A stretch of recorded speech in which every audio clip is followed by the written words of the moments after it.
tó bá ti mọ̀ pé o ti lé màmá ẹ̀ jáde ńlé nítorí ìyàwó ẹ̀ lọ wá bó ṣe rọ ìyàwó ẹ̀ tẹ́ fi mánéjì tálùjànnà òfin ní bọ́mọ yín lọ́wọ́. ẹni tí bàbá àti màmá ẹ̀ ti kú ń sunkún páwọn ò rí àlùjànnà rà torí pé àwọn wà ń kékeré ni bàbá àti màmá ti kú. bàbá àti màmá tiẹ̀ bẹ láyé òfin láre òun fà àlùjànnà láre. Abu Hurairah radiyallahu anhu ó pàdé arákùnrin kan tí wọ́n ń pè ní Abu Ghassan. wọ́n ń bèèrè lọ́wọ́ ẹ̀ pé ta ló wà lẹ́gbẹ̀ẹ́ tí wọ́n jọ ń lọ yẹn. wọ́n bèèrè lọ́dọ̀ Abu Ghassan bẹ́ẹ̀ ta lélẹ́yìí. arákùnrin náà wá dá lóhùn pé aba abi bàbá mi nìyẹn. Abu Hurairah wa kọ́ lẹ́kọ̀ọ́ ẹ̀jẹ̀ káwa náà múnú ẹ̀kọ́ yẹn. ó sọ fún Abu Ghassan wípé ní tó bá dé pé bàbá rẹ lélẹ́yìí la tamshi bayna yaday abika ọmọ rẹ kì í rìn níwájú bàbá ẹ̀. ọmọ rẹ kì í rìn kó sọ pé kí bàbá òun máa bọ̀ lẹ́yìn ó máa fi síwájú ni ṣùgbọ́n tó bá jẹ́ pálẹ̀ ni òun ló máa bọ́ síwájú. Abu Hurairah ni máa rìn níwájú bàbá ẹ̀ mọ́ walakin imshi khalfa ẹ̀yìn bàbá ẹ̀ ni kó o ti máa rìn. aw ila janibihi tó bá rí pé ìyẹn léwu láti rìn ẹ̀gbẹ́ rẹ̀ ni kó o wà. wala taru ahadan yahulu baynaka wa baynahu gbogbo ọjọ́ tí rìn bá pàwọ́ àti bàbá ẹ̀ pọ̀ má jẹ́ kẹ́nìkan láyé láàrin wà lẹ́gbẹ̀ẹ́ rẹ̀. wala tamshi fawqa sathin wa abuka tahtahu má rìn níbi tó ga tí bàbá ẹ̀ máa wà ńlẹ̀. ẹ wo bọ́n ṣe pọ́n bàbá lé ó ní wala tajlisa hatta yajlisa ohun tó bá fi mú wọ àti bàbá ẹ̀ lọ ibì kan ó gbọ́dọ̀ jókòó kí bàbá yẹn tó jókòó. make sure kó jókòó kí wọ́n tó jókòó.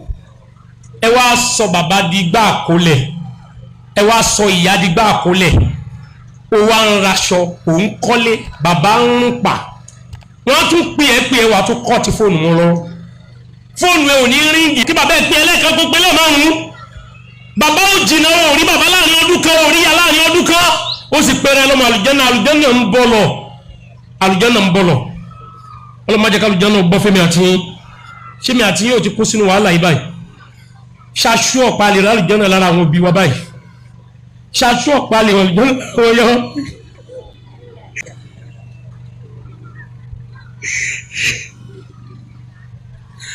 wọ́n bí wá lè ní sáadẹ̀ ẹ tọ́jú àwọn òbí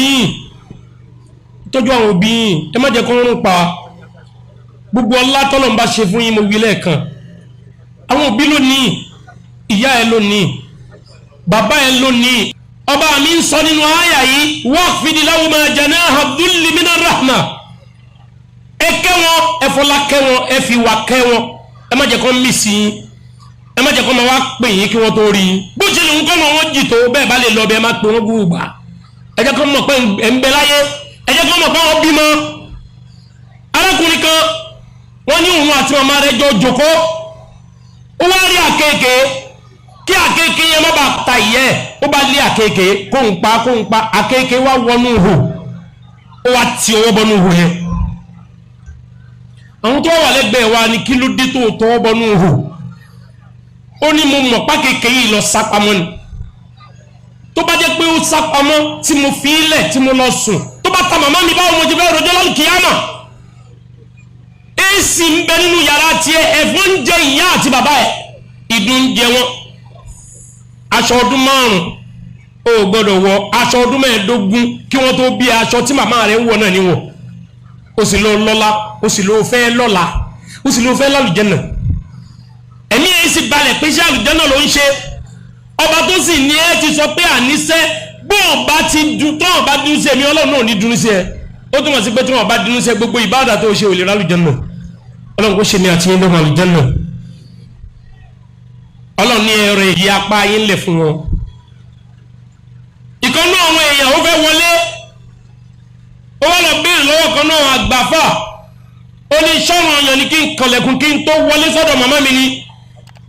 àgbàfà yẹn ní ṣé wọ́n fẹ́ rí òhò màmá yẹn ni o gbọ́dọ̀ fún ní ọ̀wọ̀ o gbọ́dọ̀ jálù yẹ o gbọ́dọ̀ jálù bàbẹ́ wọn gbọ́dọ̀ sọ̀rọ̀ kó pariwo mọ́mì ni mo ti gbọ́ tó bá ti lè sọ pé mọ́mì mo ti gbọ́ ọ̀lọ́ mo ti gbọ́ náà o ti hùwà náà o ti kọ lẹ́tà sórí ibu o pẹ̀lẹ́pẹ̀lẹ́ wa o pẹ̀lẹ́pẹ̀lẹ́ yóò máa dàbí pé gẹ̀ẹ́tì máa ń lò ń bá sọ̀rọ̀ tó bá ń bá yẹ ẹ sọ̀rọ̀ yóò máa dàbí pé gateman ló ń bá sọ̀rọ̀ washman ló ń bá sọ̀rọ̀ cleaner ló ń bá sọ̀rọ̀ tó bá bá màmá yẹn sọ̀rọ̀ ìyàwó tó bá jẹ́ ìyàwó rẹ̀ ní ojú máa wá pé bẹ́ẹ̀ ṣe bá mọ́mì sọ̀rọ̀ yẹn ò dà àti máa ní ẹwọ́ àwọn alámọ́mì mi pọ̀ jàre mi ní para mi tọ́mọ bá ti ṣe bẹ́ẹ̀ tọ́mọ bá ti sọ bẹ́ẹ̀ ó ti dọmọ burúkú ọlọ́mọ ṣe wá ní ọmọ burúkú anabi wa Muhammad sallallahu alayhi wa sallam anabi ní owó ẹ anta wa maluka li abika àtiwọ́ àtọwọ́ tó ní bàbá yẹn lónìí